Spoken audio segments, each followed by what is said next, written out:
I think taking lessons from Ian McKellen would be lovely. Sex lessons. Hello and welcome back to the How I Ripped Off Buffy the Vampire Slayer podcast. My name is Chip Thompson. I am with Mr. MC. That would be me. Hello, how are you? I'm well. Excellent. We are back. This is episode 16. Love Actually, and Hate. can we talk? Cream egg ice creams. Don't bother. They're shit. They're such a disappointment. We've been waiting weeks, literally weeks, meaning to get them, to give them a go. They sucked. Don't bother. I cried. Is this? Do you feel this is the appropriate platform to express This is the only platform I have. See, when we bought cream egg ice creams. And they were shit. And you displayed your displeasure by going, these aren't as good as I thought they were going to be. And that was all you said. Have you been waiting for this exact moment to get this off your system? It's been churning. I've been racked with inner turmoil. Okay, you can continue. Do you feel better now? Yeah. Can we continue the podcast? Right, is that all right? All right.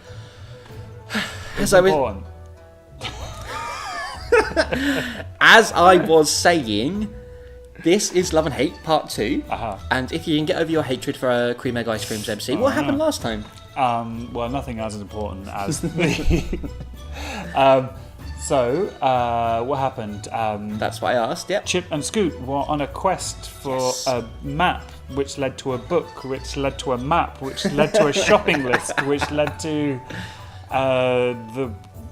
the cream egg ice creams. Yes. And so it's going to be a really disappointing episode. The Chosen or the One? The One, I believe it is called. Somebody with a ominous name. Yes. And they were fighting some Spanish monks?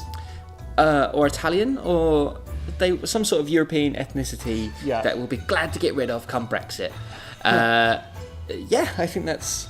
I literally can't remember a single thing that happened in... I think MC and TIfa are out on a date. That usually happens, right? Oh, yeah, probably.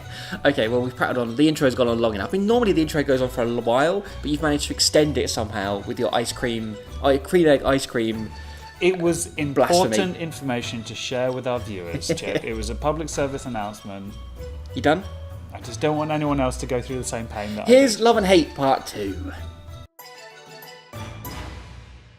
Previously on Tamora Gayson, blood started to spread across Chip's knuckles, but he didn't mind. He paused, pummeling the man for a second, and said, "So now are you going to tell us where the map is?" He smiled at the guy. The guy in question was in fact Dominic, an antique shop owner who dealt in mainly occult and supernatural goods. Chip had recently found out that Dominic had in his possession a map that would lead to the supposedly lost book of Improbus. Dominic spat out blood that ran between his teeth into Chip's face. "Never! That book is pure evil, and I will not unleash it." Anyway, Chip continued, "It was buried far, far away, which is very handy for us because I've recently found out it's right here in Japan." "So why is this good news? I mean, what is it in the book that's an interest for us?" "There one," Dominic said. "Do we really need the book?" Scott asked. "Did you not hear my wicked speech earlier? The Book of Improbus, basically meaning the Book of Evil, gonna come in use a bit later." "Oh yeah," Scott said sarcastically. "You can raise the one with the book. Ooh." There's a very good reason why the Book of Improbus has been lost for so many centuries, and it's because everyone wanted it to be lost. Trust me, the one, not the sort of fella you'd want to meet in a really well-lit alley. MC watched the hordes of people scoffing their pizza and spaghetti bolognese and wondered why people only ate the conventional Italian food at Italian restaurants. Why did he hesitate? Well, I that was for dramatic effect, but also to be like, what? Huh? What are we? What's happening? Ainsley goes to an Italian restaurant and orders the Nazi goreng, except that was an option at an Italian restaurant we worked out because that's true. All the kitchen staff were in Indonesian. Yeah, but this was before that, so I really don't know what I'm going on about here. Fair enough. He always liked to try something a bit different and cultural when he got the chance. Am I just ragging on the Italians? I think you're just saying that like people go to an Italian restaurant and they just get the most stereotypical Italian dish possible rather than dabbling in something mildly different. Like still Italian, but something that isn't pizza or spag bowl. But that is literally what I would have done at 15. I know, so yeah. It's just like some sort of self-deprecation I'm projecting onto the series. Or and at the age of 15, and probably now, I absolutely would have gone, ugh, I'm not going to have spag bowl, it's so boring. So you're probably good characterization, I'd say. Yeah. Maybe I'm making fun of you for being a snob. Yeah, that makes right, yeah. I think I'll have spaghetti bolognese. TIfa said, oh. What a Oh. basic bitch. Oh, TIfa, like, we already know you're the world's worst detective, and now you're the world's worst diner as well, apparently. Most basic of all bitches. And then she took her phone out and got the Snapchat selfie with the dog emoji filter thing. You're so full of anger today. What is wrong? Do you need a hug? What's going on? My God. It's a cream egg ice cream. Do you think they'll get those for dessert? Me too. MC said quickly. God, what a sellout. Absolutely weird. Oh, come on. If TIfa Lockhart was like, hey, should we go and get some spaghetti bolognese? I'd be like, I don't know that sex position, but I'm into it. It's when you get the meat and you rub it against the noodle and all the red stuff comes out. And you smell like garlic after. Me too. MC said quickly. He scanned the restaurant. That's of they've got a table for us. I'm guessing that's if they've got a table for sense. us. Yeah. You did book, didn't you? Then we should be all right. TIfa replied. A few seconds later, a Japanese waiter dressed in high heels, a frilly shirt and with his hair greased back came over and should them to their table. I thought it said frilly skirt and I was disappointed. A frilly shirt. What's a frilly shirt? A shirt with frills on? Like ruffs? And Ruffs. like Yeah, I'm little with you. Yeah, thingy okay, thing. cool. Right. Busy tonight? MC said, yes. The Japanese waiter replied, Clearly. it always is, thanks to Mrs. Miyagi. Alright, so ripping off some Karate Kid here. Yeah. Although, I've Spelt it differently. I've bent the gent. Yeah. Is that the saying? That's what the kids call it, yeah. So we've got Mrs. Miyagi in this story. Or maybe she's like married to Mr. Miyagi, or is the daughter-in-law of Mr. Miyagi. Does she teach Italian cooking through like waxing cars? You gets them to polish a car and realise, oh, this is how you chop an onion. Yes. Nice. He nodded into the direction of an old lady sitting at a till, chatting to customers. The restaurant used to belong to her husband, but he was murdered 3 years ago, so Mrs. Miyagi took the place over and turned it around overnight. Hi, welcome to the restaurant. The owner was murdered 3 years ago. Your table will be 5 minutes. That is... Can I offer you the specials? There was a guy who had a heart attack in the toilet 6 months ago. He died too. It's if you listen to the restaurant's full exposition, you get 10% off your final bill. I wonder if all that will come into a story later. Oh, maybe. Or it'll just be dropped suddenly, for no reason. The waiter handed MC and TIfa a menu each and trotted off. Jeez. MC said. I didn't want his life story. See, well, it's not his life story though, is it? No. It's the restaurant's. We didn't know anything about the waiter other than he's Japanese and sounds like he sounds. And he has a frilly shirt? Yes, and high heels. Yeah. And greased back hair. Do you think high heels is in like... I was thinking full-on stilettos, but did he mean like platform heels kind of thing? I don't really know, actually. I wondered if I was going somewhere with that, and I was worried I was going somewhere with that. But, yeah, I guess, I don't know. Oh, it shall remain a mystery. Mm-hmm. Even though we got his life story, we still don't know why he's wearing high heels. TIfa smiled, but her face quickly fell as she clocked a familiar face walking through the door of the restaurant. MC noticed the worried and angry expression on her lovely face and asked, wait, I want to see someone's lovely face that looks worried and angry. Does she have an intelligent-looking face as well? I like to think half of it's lovely and the other half is like angry and worried. It's like Two-Face. What's wrong? I've just seen someone I know and hate.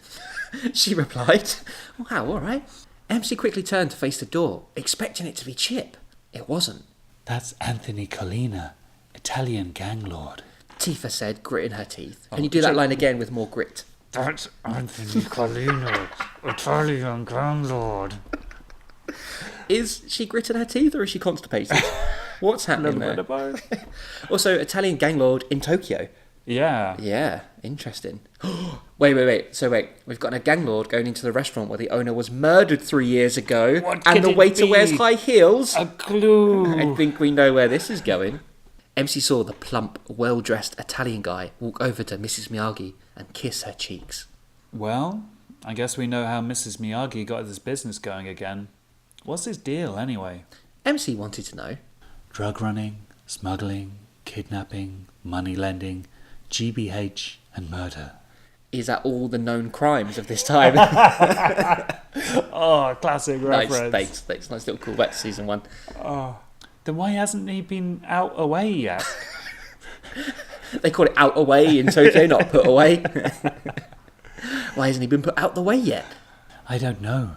No one down to the precinct. Yes, one for the lexicon. Doesn't that mean psychic? I think.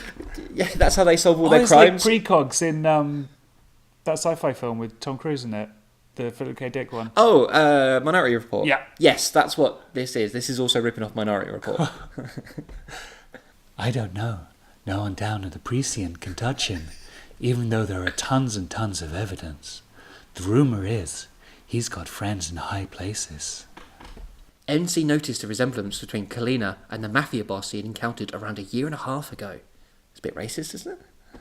Not all Italians look alike, people. All the same, with their slick back hair. Ordering spaghetti bolognese.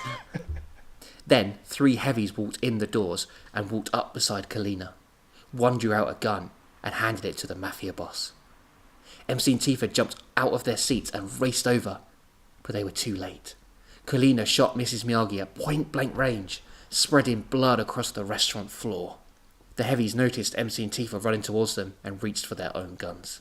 MC just about got TIfa to the floor in time to avoid the shower of bullets heading for them. By the time they both got back to their feet, the mafia was gone. The entire mafia all around the world was gone. Leaving bewildered customers and staff alike. I mean, if you were in a restaurant having a nice romantic dinner and then someone got murdered with a gun by the mafia, would you think bewildered would be the emotion you were going through? This is unusual. This is part of the show, or what's going on? This is worse than when they ran out of Parmesan cheese. Well, not as bad as the ice cream.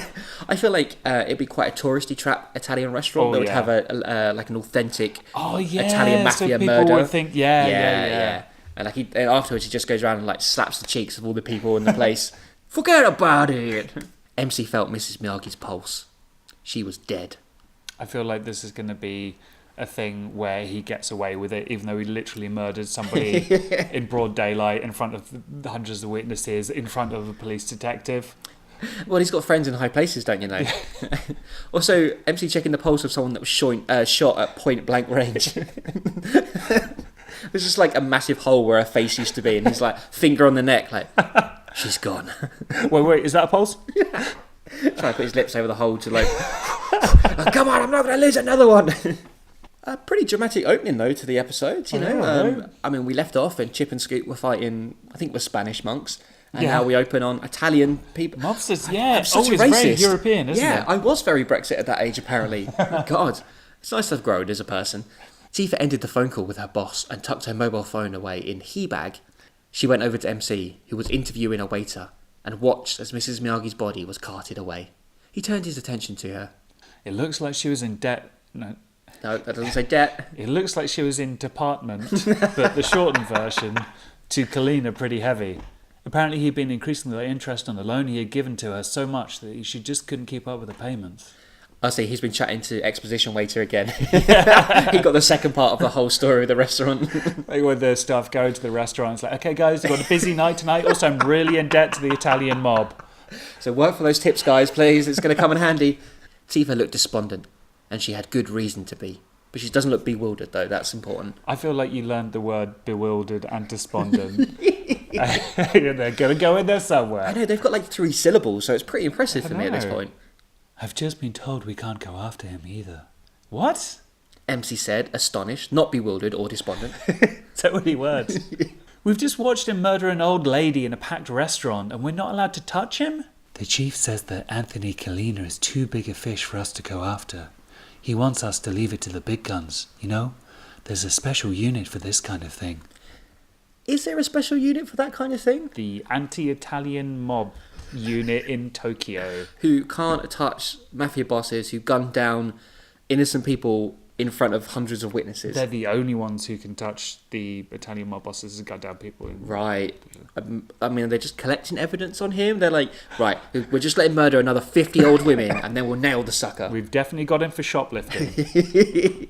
Mind you, this is the department that TIfa works for, so maybe the standard of policing overall is not too great. I don't know. One of them comes in one day, it's like, guys, murder is illegal. MC thought for a few minutes, contemplating the events from the evening. I think it's true what you said earlier. Someone wants to keep Kalina on the streets, but who? TIfa loaded a new cartridge into her gun and said, What's wrong with the old one? I don't know, she didn't fire anything, did she? I'm bored of this one now. I've had these bullets in here for a week, they're old. She thinks there's an expiry date on bullets. They're like, you can only keep them out for 5 hours, then you have to replace them. She just throws away in the street. There's a bunch of live bullets everywhere all over Tokyo. Hey kid, hold on to this. Gee, thanks, miss. Let's not give that too much thought. Let's just go and kill that son of a bitch. Ooh, damn, she's turned into rogue. I know, renegade cop, right? Yeah, wow. Bad lieutenant. Yeah. She's going to make MC masturbate in a car in front of her. Show me how you suck a dick.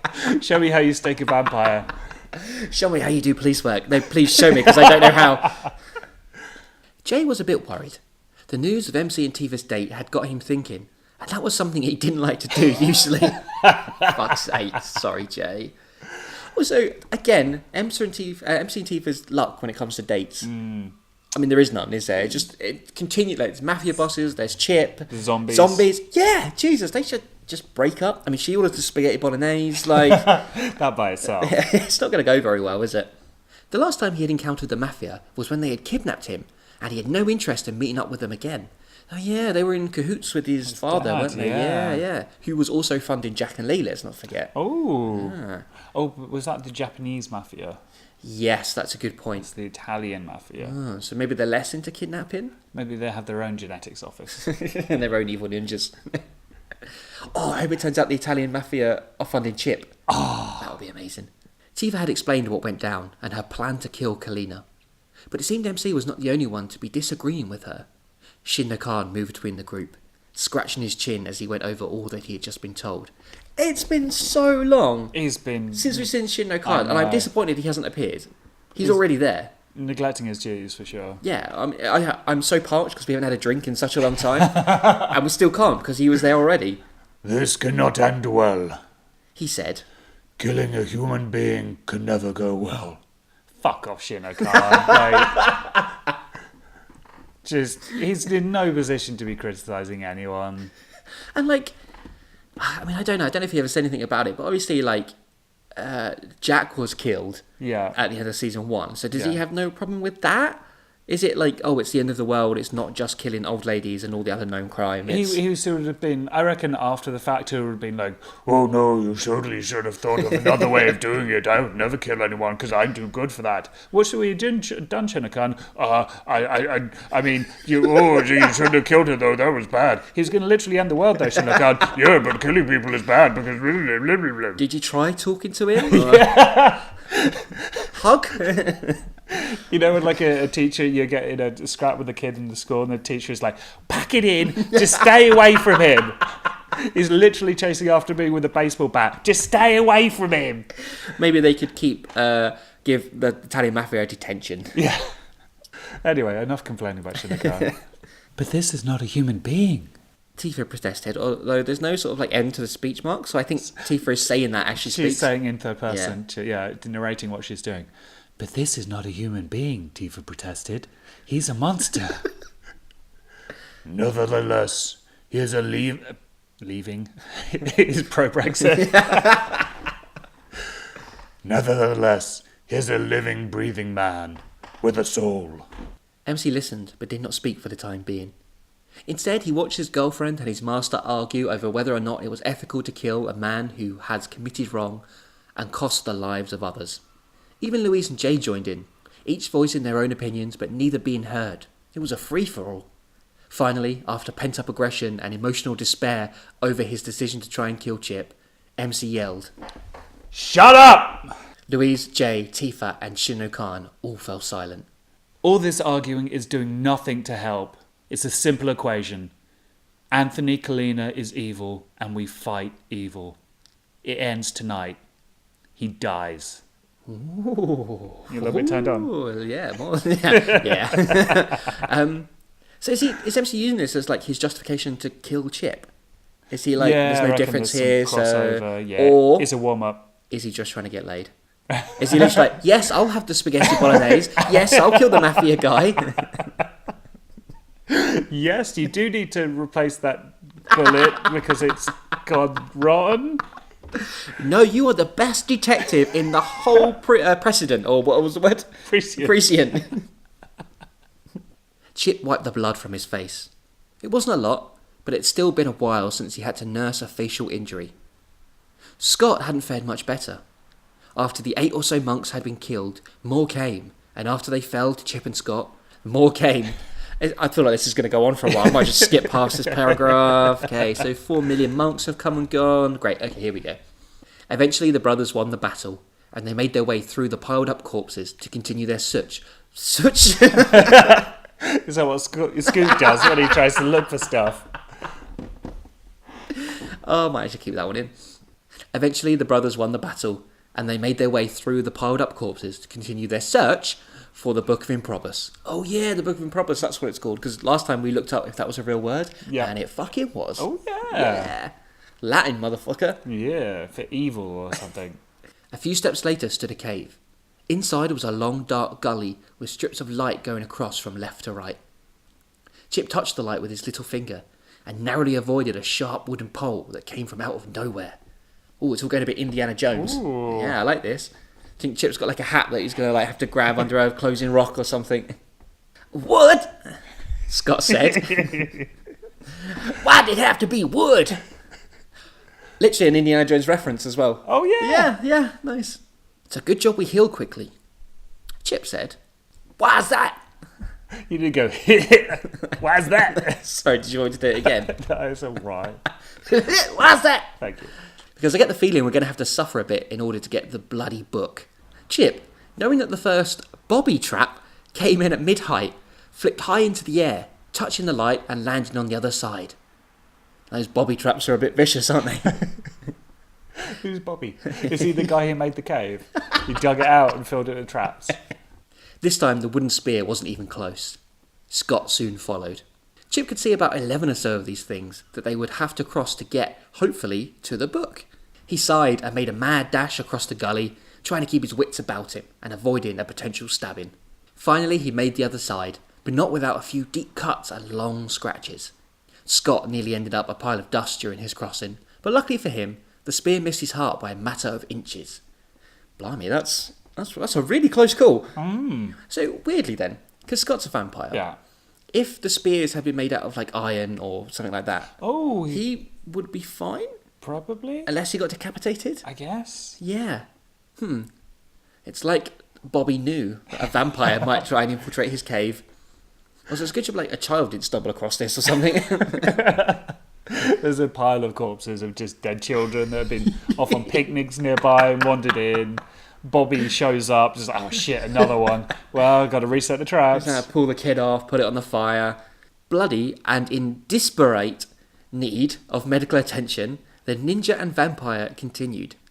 Disparate. That's a word. So what does disparate mean? I can't remember. Okay. There's definitely a word. I mean, there. the spell checker likes it, so Yeah. so that I mean, we need to find out what it is. So Does it mean like assorted? I'm going to look it I up. think it means like various or assorted. But look it up. Okay, and then I'll cut all this out so we look like we know all words. Yes. Yes. Disparate. Okay, what does it mean? Essentially different in kind, not able to be compared. Okay, there we go. Bloody and in desperate need of medical attention, the ninja and vampire continued. Next obstacle was a flight of downward spiralling stairs. That doesn't sound that bad, you just walk down them. Well, I mean, I have a spiral staircase in my place, and like do? the only challenge that is when I'm drunk. Like now, apparently. Oh, here we go. Stairs. How hard can that be? Chip wondered. Oh, he said it. guns. Why were they needed? Didn't anyone know the art and passion of being a pugilist? MC wondered as he and Tifa sat on top of an abandoned warehouse. He's being very judgmental this evening, isn't he? Is Doesn't this Tifa like again? guns. Yeah. Doesn't like spag bowl. Doesn't like Tifa, apparently. Jesus. Except this so-called abandoned warehouse had visitors. Always abandoned warehouse, isn't it? Always abandoned warehouse. Really abandoned though. I mean, someone must be paying the rent for them, right? The mafia could afford to rent. Like, Yeah. They could put it through some dummy companies or something. Yeah. I know how the mafia works. Just like every other warehouse in this hellbound town. MC continued with his silent thoughts. I like how you started this episode by complaining about cream egg ice creams, and also the character MC is also having a bit of a whinge about everything as well. But cream egg ice creams is important. I'm not saying I'm not gonna split the last one with you but I will be disappointed. Okay, you done? No. No, okay. Okay, fine, for now. Inside, Anthony Cleaner and a couple of his heavies talked with a man who was tied up. How do you want to play this? MC whispered to Tifa. We go on, don't get shot, and kill him. She replied. I mean, as far as plans go, it's all right, I guess. You know, it's not the best, not the worst. She's been spending months on this plan. It's like the plan she had when she shot Chip, like all folded up in her pocket. Like she's got a little a folder, little rebrush file. All my plans, yeah, in crayon. There's a picture of a gun and a pocket, and there's a little hand that takes it out of the pocket and then points it and shoots it. They started to move, leaving the roof of the warehouse, using the fire exit at the back. Good plan. MC said, still sucking up to Tifa, I think. By the way, spag bowl's great, isn't it? Do you need to change your cartridge on your gun? It's been a few hours. Snuck in the back way. The place wasn't that well guarded. That probably meant it wasn't one of Kalina's main haunts. Well, he's from Italy, so probably not. Tifa pulled out her gun and held it at the ready. They finally reached the main floor of the warehouse and were only a few feet away from Kalina and his guys. MC leaned into Tifa and said, I'll take those 2 overgrown gorillas. I'll get Kalina. She replied. Before they went into battlefield, Tifa kissed MC passionately. I like to think that they're both whispering to each other, but they just have the slurpiest, most disgusting kiss. MC went first, using his ninja speed Hey! to get the heavies before they could reach for their automatic weapons. Kalina reached into the inside pocket of his very expensive suit and went for his gun.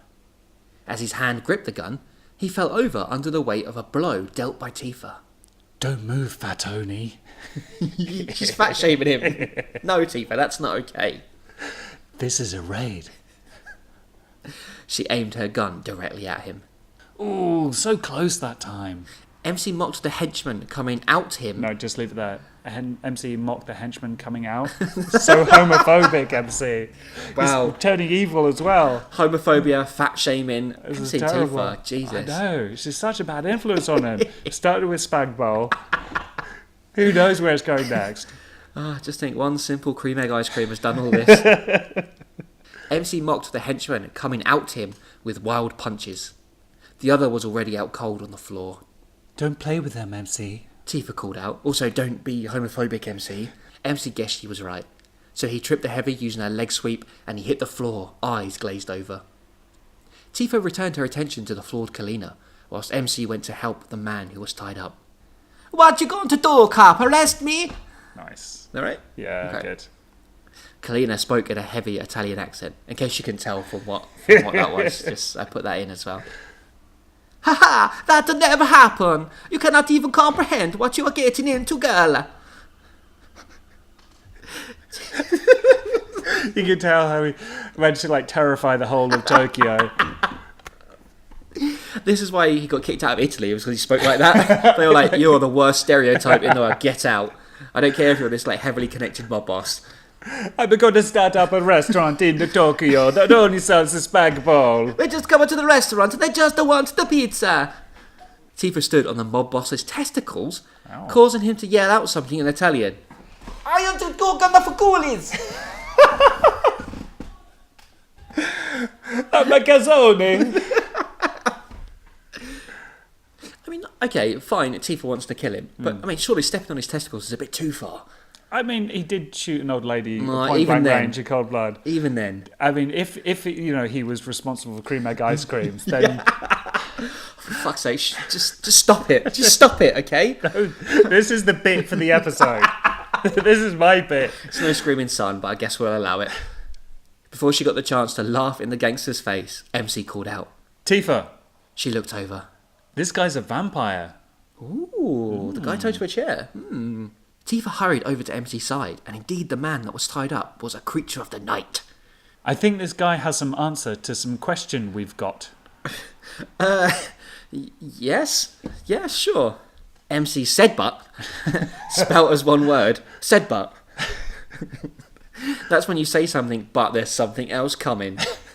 MC said but, as the pair turned, they could just see Anthony Kalina open fire on them from the front door. I love how Tifa, the best police detective in Tokyo, is like, okay, there's the dangerous suspect. Do I take the gun away from him? No. Do I handcuff him? No. I just look away and move away from him and just leave him entirely. Well, there's a very good reason why she didn't take his gun away from him. Yeah. She knows Anthony Kalina hasn't changed his cartridge in like 4 hours, so not a threat. MC pushed Tifa to the floor, narrowly missing the bullets. That happened earlier.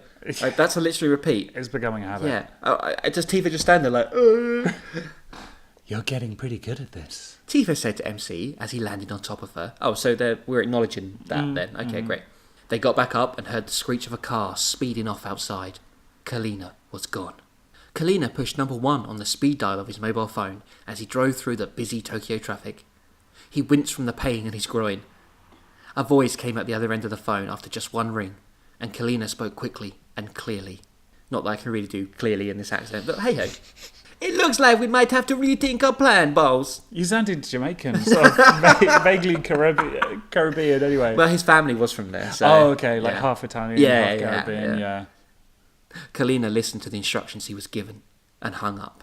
Ooh, so plot twist. Kalina isn't the boss. He's a mafia boss, but he's not the boss. Ooh, introducing other little things here. Or is it just Chip who's in charge? Maybe Chip's funding the Italian mafia. How? I don't know. How? With his jewellery pop-up. Okay. But who was this vampire tied to a chair? Are we going to find out or what? Oh yeah, good point. Yeah. So, you didn't kill him then? Louise asked a weary Tifa as they made a pot of tea in the kitchen. No. Tifa replied. But I left him with something to remember me by. The two girls enjoyed a giggle, while MC and Jay sat in the living room. Then I staked the vamp and we left. MC finished telling Jay the story of the evening's events. Oh, but, I mean, did they not... Sorry. Have faith in your writing, Chip. You'd never leave a plot hole. I question my authorship. I know. Didn't you ask him if he had information first? Jay asked. Thank you, Jay. Yeah, Jay asking sensible questions. That's not Jay. Normally I would have, but Kalina had already ripped out the vampire's tongue. I guess we'll never know now. Oh, okay. Cool. As Tifa and Louise joined the guys in the living room with the tea, Shinno-kan appeared. Yay! Drink! Just once. He only appeared once. Also, I'd like to think that Kalina ripped out the vampire's tongue and then questioned him. We know how to make you talk, buddy. Hey, why you being so quiet? Let's see how much you spill after we spill your tongue. Why didn't that work? I don't know. Just because you're not from Jamaica, you see. So. Please tell me I don't have to repeat the story of tonight again. MC moaned. Just stop moaning. I know the ice creams are bad, but for fuck's sake. No. MC's master replied. I am already aware of what happened on this night. Blood has been spilled. What do you mean? We didn't kill Kalina. MC was confused. I didn't mean that. Shinno-kan. Shinno-kan's brother. Shinno-grant. Shinno-kan again said cryptically. Then what did you mean? Louise asked.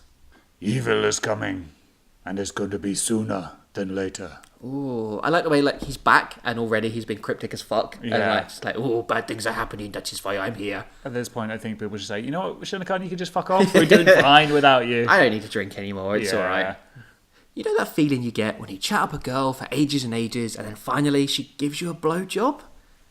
Chip asked Scott, who replied... You definitely knew all about that when you wrote that. There's so many times, chatting to a girl and It's the blowjob. Which one is that?